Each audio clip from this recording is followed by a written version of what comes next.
lyrical resonance where we believe that where words fail, music speaks. I'm excited today because I'm checking out a song I've been wanting to dive into for a while. This is the song Into the Sea by the band Attalus. Now, Attalus is an amazing band that has been on a hiatus for far too long, and I understand it. They've got, they've been thinking about their families and stuff, and they've even said on their Facebook page that they don't believe that God is done with them as Attalus or with the music that they have created. So I'm hoping we're going to see more from them in the future.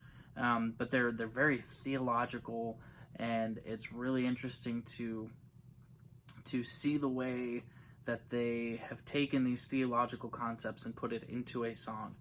One of the album that this song came off of is called Into the Sea, and it came out in 2015, and it's still probably one of my favorite albums of the last 20 years. It's so good, so stinking good. Very, very metaphorical, very theologically rich and deep, and just so stinking good. Now, this song, The Breath Before the Plunge, is very interesting for them. It kind of puts you into sort of the perspective of Christ, and it's just a really good song.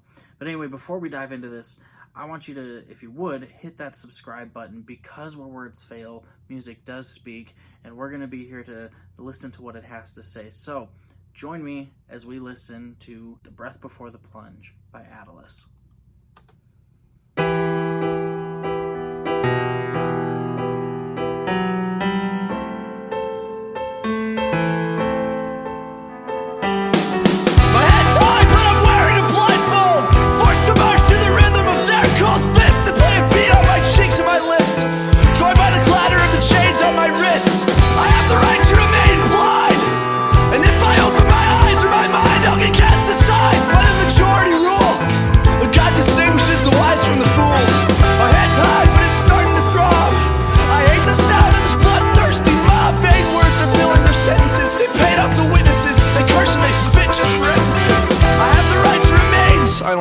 And anything I say or I do, they'll malign and they'll use to accuse me in their court of law.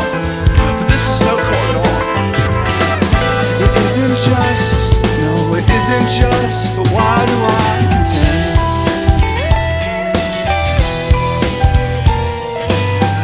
They're not my judge, no, they're not my judge, so I am not condemned. No, I am not condemned. Come mutineers, come to your words, and I feast on my tears, and feed your appetite. I have no fear. I shed it blue, my rights I leave you here. I leave you standing at the side of my room. Okay. I love this song, man. It's so good. Lyrically, it's one of the most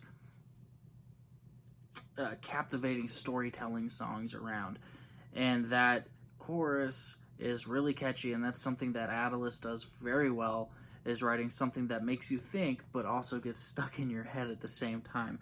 And there's a line in there that I really liked where he says, I have no fear, I shed it with my rights.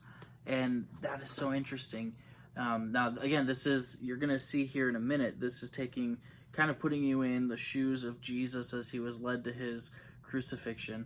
And,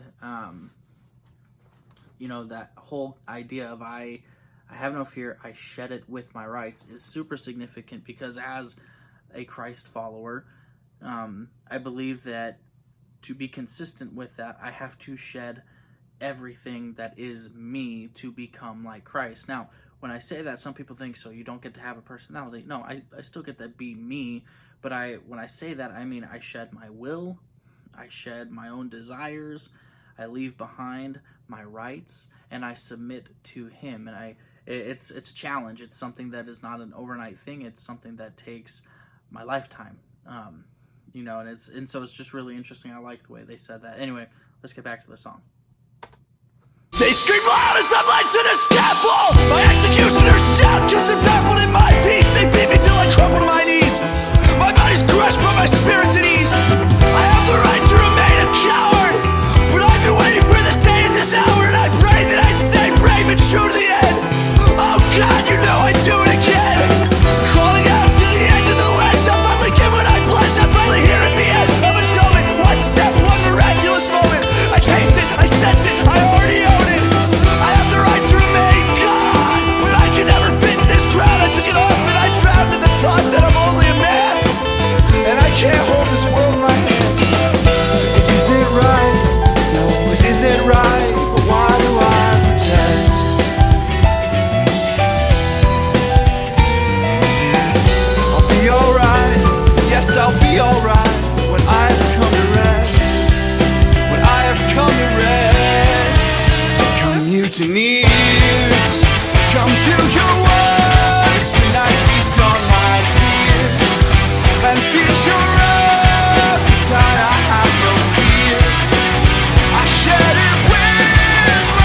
I have to say, I love, I love that little bit of line where he says, "It isn't right, but why do I protest?" And thinking about the story of Jesus as he's getting close to his crucifixion, specifically in the Garden of Gethsemane, where he is praying and he's stressed to the limit, like so stressed that his capillaries and his forehead started to burst, and so he was sweating blood. And he prays, if it's possible, if there's a version of this where I don't have to go to the cross, please let that happen. But he says, nevertheless, not my will, but your will. Even Jesus surrendered his own will to God the Father, and it was something so beautiful that he did this to us. And I love that's one of the things that they even said in this is, I'm finally here at the edge of atonement, one step, one miraculous moment. I taste it, I sense it, I already own it. And it was just so cool how they have taken this and kind of put some thought behind it. Like, it's not just that, oh, let's write a song about Jesus walking the cross. No, they put some thought into what might have been going on inside Jesus' head through the entire thing, because he was silent through it all until he was at the cross when he spoke 7 times. And it's just, man, this is such a good song.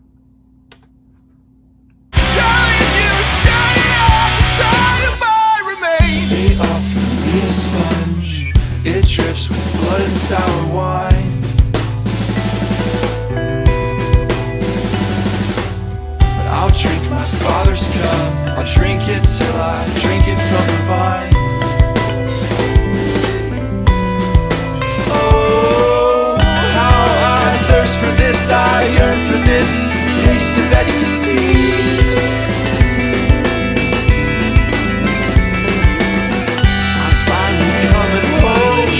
My bed is made upon the sea.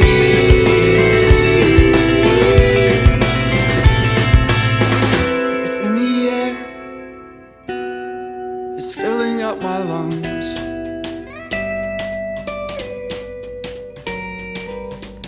I'm almost there. This is the breath before the plunge.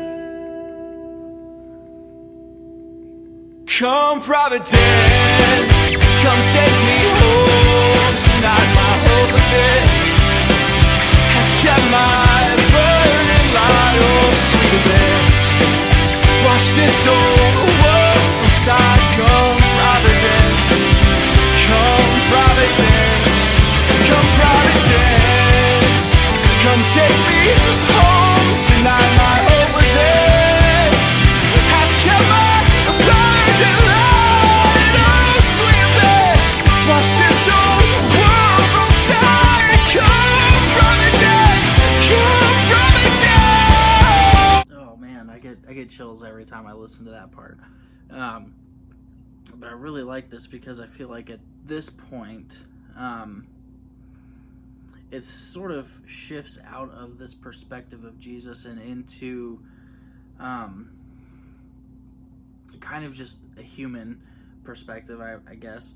Not that Jesus wasn't human, but shifting to a perspective more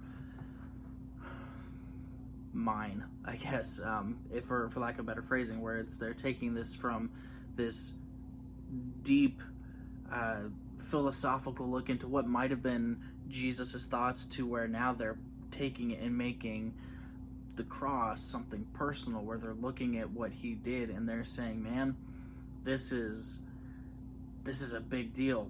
And my hope of what Jesus did on the cross, it keeps my burdens light. And it's, oh man, that's such a powerful way to phrase it. Let's go.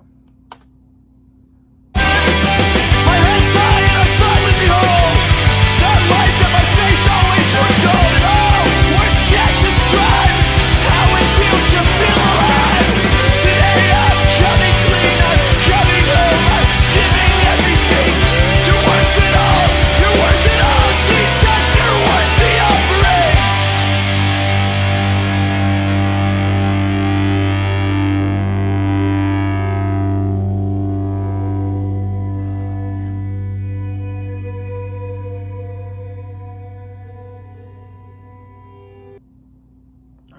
So for me, that ending of you're worth it all, Jesus, you're worth the offering, is what he did on the cross, like him going to the cross in my place, because that should have been me. I'm so screwed up. I should be the one paying that price for my own sin and my own shortcomings.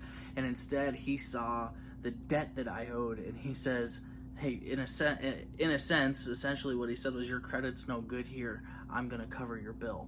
And so he paid the debt that I owed for my own sin, and it cost him his life. And so, man, whatever offering I have to give in return, whatever he asks of me in return, he's worth that offering. And so when I say I surrender everything, I surrender all of me to him, that's what I mean. It's not out of some sense of duty, it's out of a sense of gratitude, just gracious for what he did, taking my place and taking this horrendous abuse, this death on a cross, to pay for my sins and to forgive me of them, and to basically restore my relationship with God. It's through that allows me to enter into this relationship. It takes that separation between me and God, and it bridges it to the point where I can have a relationship with him now. I mean, had it not been for Jesus, it wouldn't matter how hard I worked, how good I was, how kind of a person I was. It would be like a bridge broken at the farthest end, where I might do a lot of good and be live well, but still when I get to the end of that broken bridge, there's still that gap between me and God that would exist. But Jesus comes in, sees me trying to cross that gap, and says, you can't, but I can. Come through me. And so he bridges that gap and allows me to enter into this relationship with God simply because of his love for me and his desire to not be apart from me. And so this was just, man, this is a song by Attalus that I will always and forever love, because it's just so stinking good, and it makes me think, and it really just puts into perspective a little more so. It makes the crucifixion a little bit more real to me. Not that I ever doubted it or ever misunderstood it, but it puts it in terms where it hits me right in the chest, man. And it's just, it's so good. Such a good song. I love this. I'm gonna give this song a 10 out of 10 because I like it that much. It's so good. It's a solid 10 out of 10. Now, let me know what you think about it in the comments below.